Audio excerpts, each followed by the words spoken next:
Welcome to Covered, the CTV and Rebuild Christchurch show that takes a behind-the-scenes look at the residential rebuild program in Canterbury.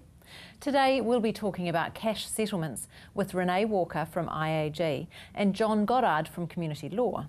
We'll be finding out how insurer FMG has been dealing with settling insurance claims of our rural community, and Dion Swiggs from Rebuild Christchurch joins us for a talk about why he got behind the Covered TV series.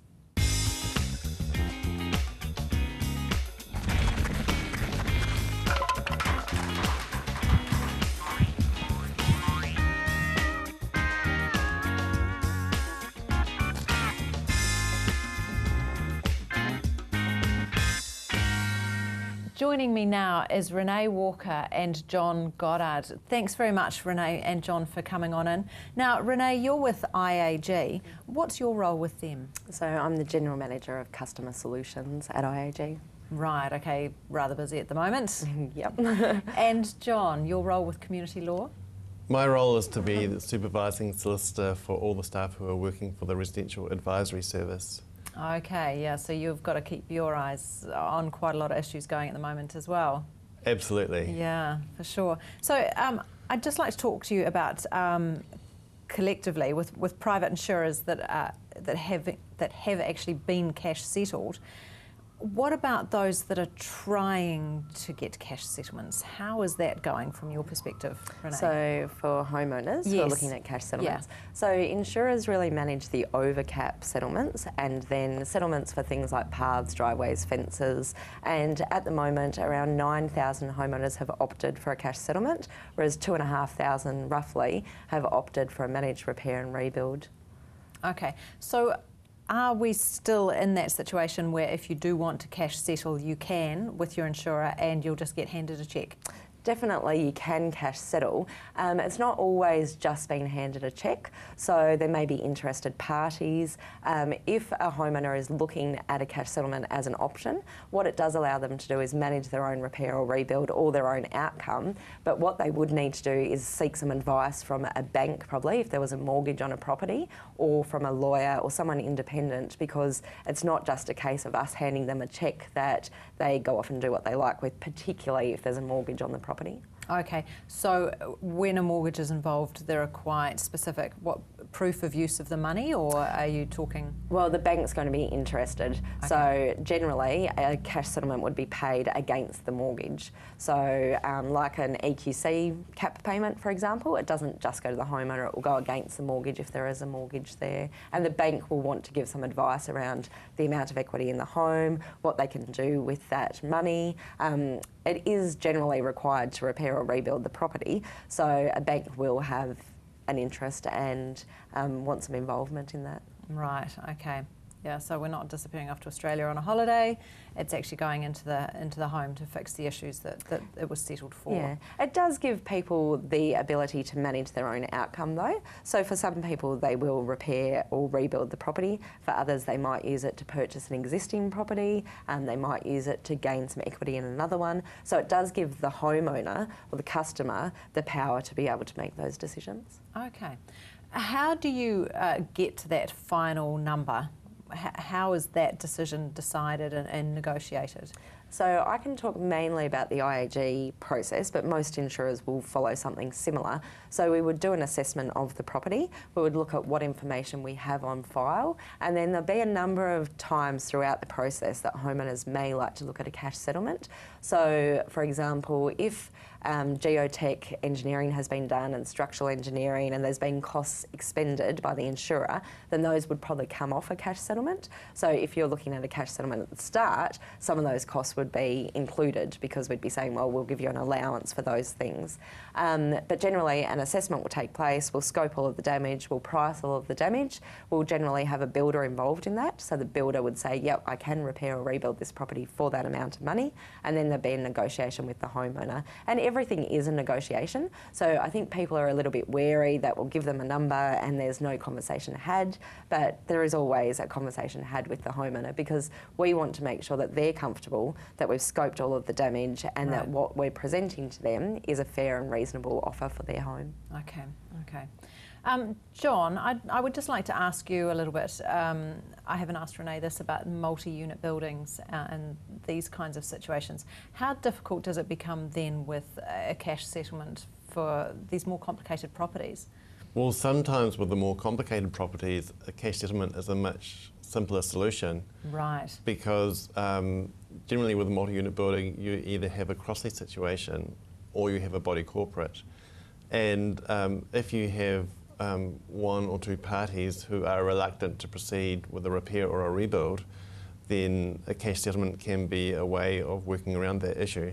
And then people within those multi-unit buildings, some of them can either, repair and rebuild or sell or do whatever, so everybody has their own choice. Is that sort of the idea?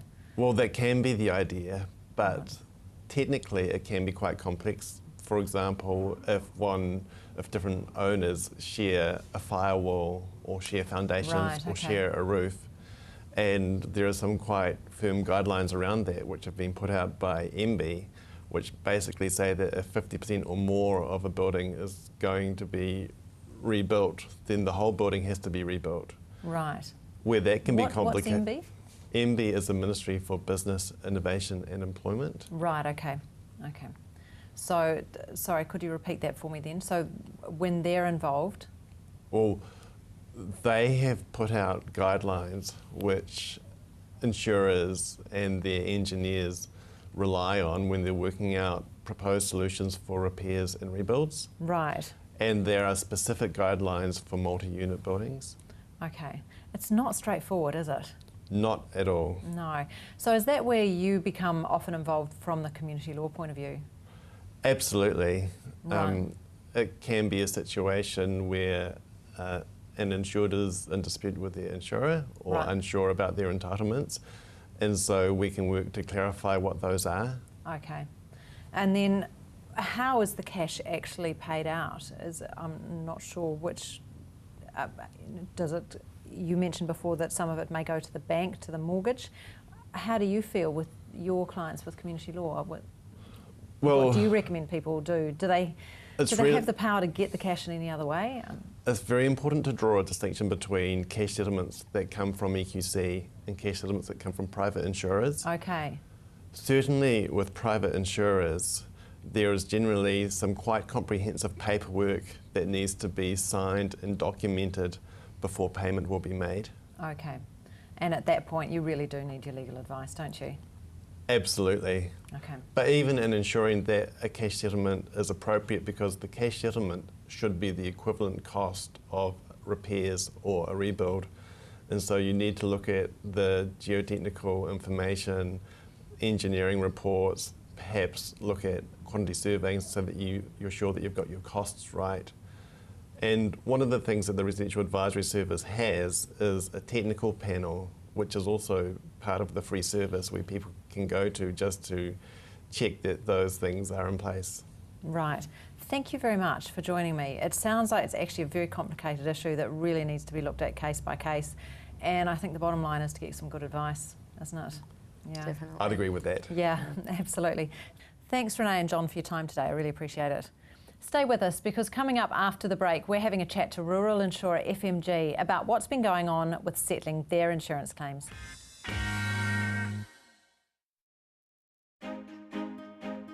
EQC gave me a nice payout, but what do I do now? The insurance company finally settled on the agreed amount, but where do I start?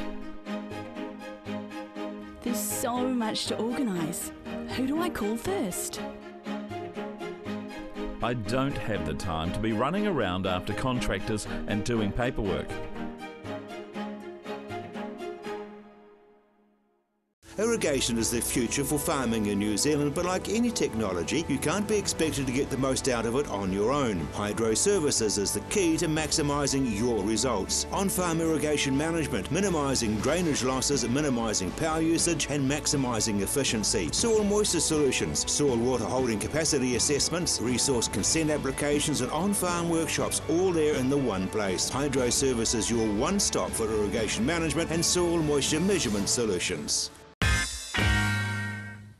FMG are specialists in providing rural insurance. We went out into the field to take a look at how they've been settling their insurance claims.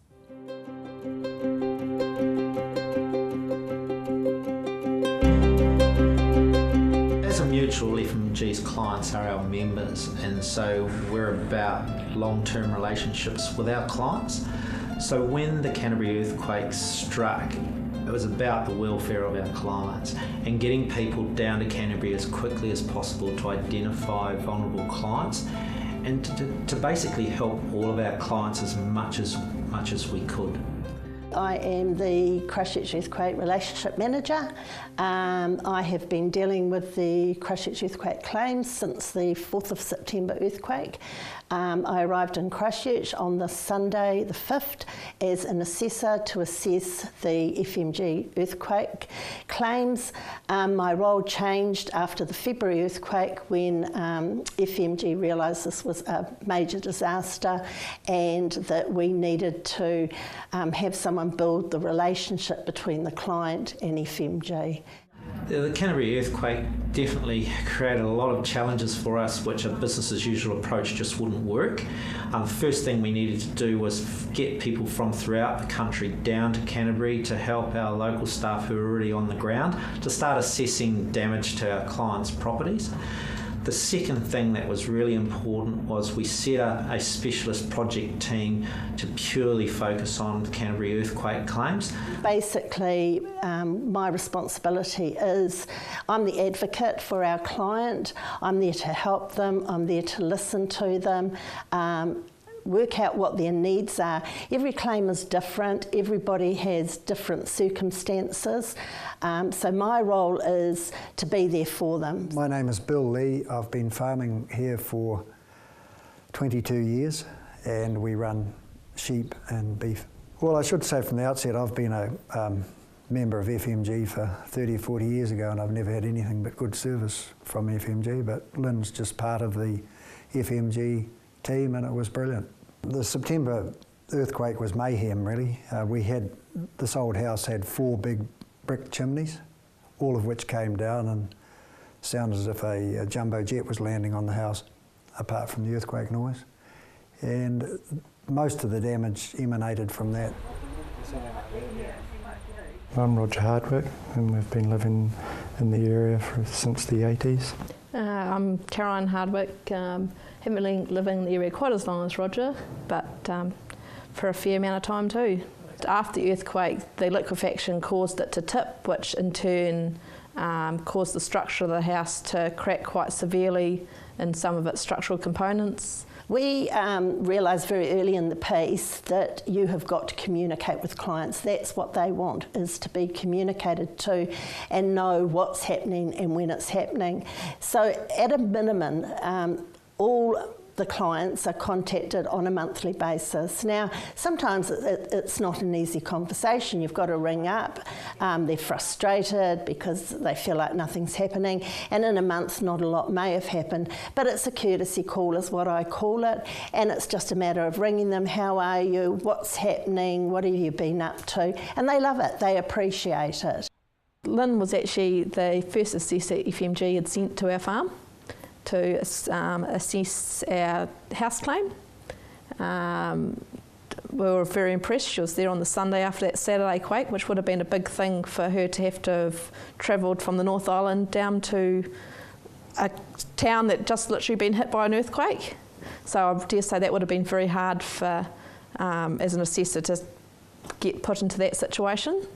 But all the way through to the day we moved in, although Lynn's more based in the North Island, we used to get friendly phone calls of updating us how things were going. We weren't just a number, we're a family, and they knew that a family needs to be at home and not living away from home, in our case living away from our home, our farm and our business. What the Canterbury earthquakes have made very apparent to us is that our rural clients face a very different set of challenges to those of our clients who live in the city.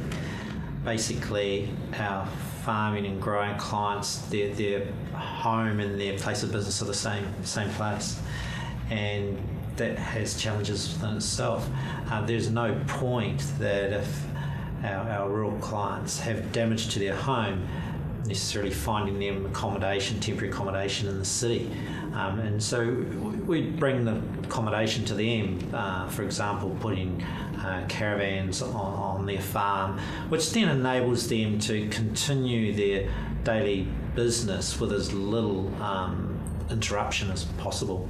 We were grateful to the fact that we were in a two-storey house, but post the earthquakes it wasn't our preference anymore, but FNG gave us the ability to go into a single-storey house, which we could actually have some say of our layout, which was really good.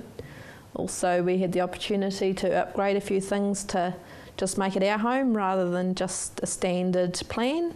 The thing I liked most about it was she's prepared to give and take, because we've got a replacement policy, and if I had been nitpicky, we could have just reinstated all the brick chimneys, but it didn't make sense to us, and when I talked through with Lynn, it didn't make sense to her, so we just worked through on a very pragmatic basis to get a best outcome for both parties, really. FMG has been very flexible with the settling of our earthquake claims. We find out from the client what their expectations are. Do they want their house repaired? Do they want a cash settlement? What suits them? And I meet with the clients and sit down and establish what they're looking at wanting. I then go back to our claims technical team and we work through what we are able to do for them. So there is not one set rule on how we settle the claims. We're very glad that we're with FMG because they understood that we did need to get home as soon as possible, and they made as much effort as they could to get us home. Yeah, well, I think the whole ethos of a mutual is you sort of get the feeling the staff know that we're part owners of the company, and it's sort of it's a mutual feeling. It's not a sort of a client customer. I know it sounds a bit corny, but it's almost a family sort of thing. We're all in the same team. There's probably 4 key pieces of advice we would give rural New Zealand if they were ever to face an event similar to the Canterbury earthquakes. Firstly, you need to check your property. Unlike a homeowner in the city, farmers and growers have expansive properties with buildings on the back blocks, and so you really need to get out and check your entire property for damage. Secondly, you need to get your claim in as early as you can. The sooner we receive your claim, then the sooner we can get on and manage that claim. Thirdly, don't be afraid to make a claim. That's what you have insurance for. So even if you're unsure as to whether you have a claim or not, it pays to ring our claims centre and make that claim. Finally, it's really important that you ask questions.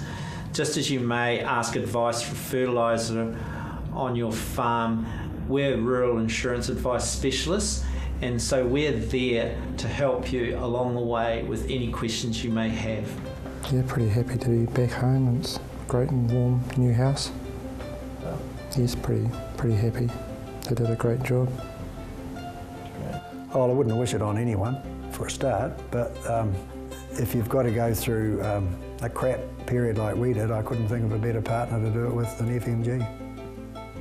After the break, Dion Swiggs from Rebuild Christchurch joins me to talk about our television program Covered and his thoughts on the residential recovery program.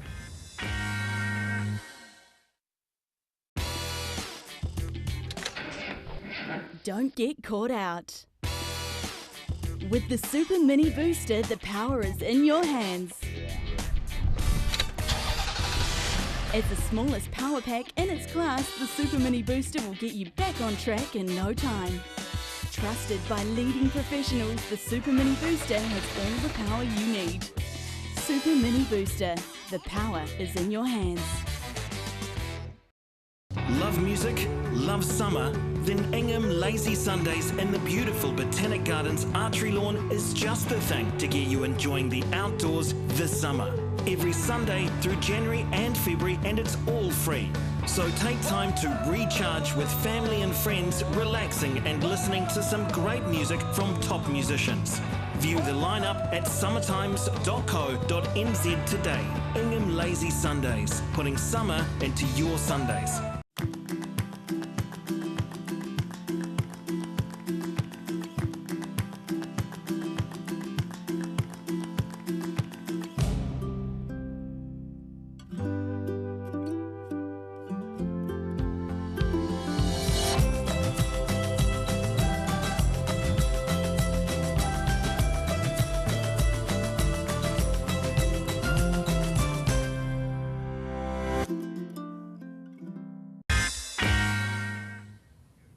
welcome back. I'm joined now by Dion Swiggs of Rebuild Christchurch, which is CTV's partner in bringing you this covered TV series. Welcome, Dion. It's actually really nice to have a chat to you here in person because this hasn't been done before. Can we just go back to the beginning? I would like to know a little bit about Rebuild Christchurch and how it actually got started. So, back in 2010, obviously, 4th of September, we had the earthquake. I put a couple of articles on my own website about what I'd experienced. And because I had quite a large following of people from my real estate career when I was doing that, I had a lot of questions from people about what was going on. So I set up this independent website, Rebuild Christchurch, on the 6th of September 2010, which was my birthday. I was just sitting there and I was like, what can I do? Sick of shoveling silt, and I thought, well, these people need information. So I took it upon myself to get that information. So we made a lot of contacts with the Sarah. No, actually Sarah was in existence at that time. This is really early on, so only in September. It was EQC, okay. The council and Civil Defence were the main people who were getting information. We're just getting it together, and also with a lot of the media as well, putting it in one place, and that's evolved to where we are now as a one-stop shop for pretty much all stuff around the earthquake recovery. And we're an independent source, so we are not the authority, but the voice and ears of Christchurch is our tagline. We want people to engage in the recovery, so we've got an open source platform. Anybody can engage with it. Anybody can make a profile, post what they want to do. We've got businesses, independent people, not-for-profits, the government, the media, all coming into one place, and we're always continuously looking towards that. It really accelerated after the February earthquake, obviously, because we already had a lot of those relationships already set up, and then obviously when Sarah came in, they kind of tried to take over what we were doing, and they set up their own independent stuff as well to try and do what we were doing, but it never took off because we already had a lot of those relationships and that traffic and that driven, and being completely independent, it had that trust value of people, and you have to engage people in recovery, and that's the one thing I have learnt over the last few years anyway.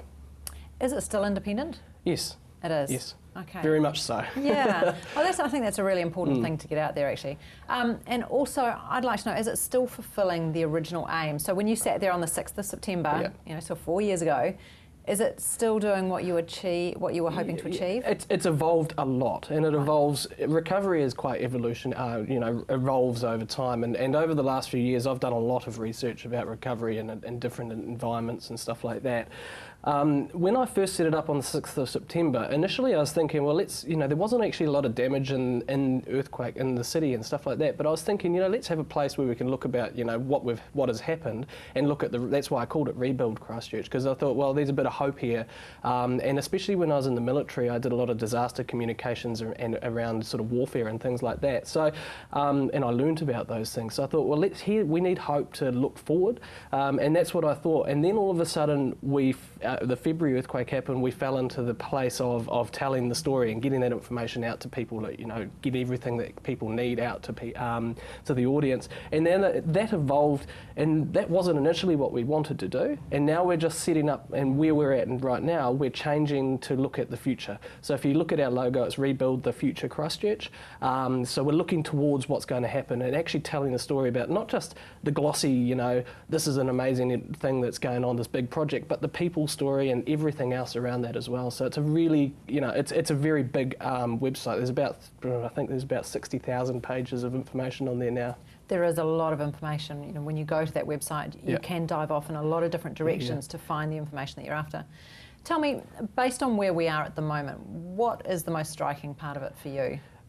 In terms of the recovery where we're at, there's a disconnect. If I'm really, why we set this series up is the disconnect between the people that understand what's going on and the people that don't understand what's going on. Now, I've been working in the insurance industry for 6 months just to try and help Southern Response out with some of their communications things, and I've learnt over that time, and also been a trustee on the advocacy service set up with the funding from the council, having all these different perspectives of what's going on. I've seen that it's not the people's fault for not understanding, and what a lot of times the organisations can find or do is that they think everybody will understand what they're trying to do, but people can't fill the gaps. They need to go back a number of steps, and they need the handheld in some cases. And we've got a city of two halves. We've got that is a reality. You've got the West, which is relatively intact. They've got most of the EQC repairs done on their houses and they're getting back to work as usual. You've got a central city which is, in a state of flux at the moment, and then you've got the east, which is, road works all over the place. People are really highly stressed,